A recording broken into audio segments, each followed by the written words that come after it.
యేసుక్రీస్తు నామంలో అందరికీ వందనాలండి. నేడే రక్షణ దినం. రక్షణ పొందాలని ఎందరైతే ఆశపడుతున్నారో మరి దాన్ని వెనక్కి వేయక త్వరపడి రక్షణ పొందండి. ఎందుకంటే ఆ రోజుల్లోనే యేసుప్రభు మారు మనసు పొందండి, పరలోక రాజ్యం సమీపించి ఉన్నదని బోధించారు. మరి ఇప్పటికీ మనం ఆలస్యం చేస్తే ఇంకెప్పటికీ ఆలస్యంగానే ఉంటామండి. రక్షణ దినం నేడే, త్వరపడి రక్షణ పొందండి. ఏ క్షణం ఏం జరిగిద్దో తెలియదండి. ఇంకొక క్షణంలో ఏం జరిగిద్దో తెలియదు.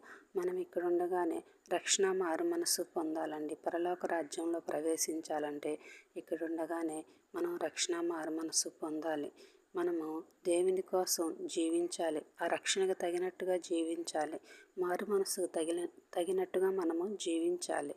కాబట్టి త్వరపడండి, ఆలస్యం చేయకండి. ఏ క్షణం ఏమైనా జరగవచ్చు. మనము వండుకున్నదే తింటామో లేదో కూడా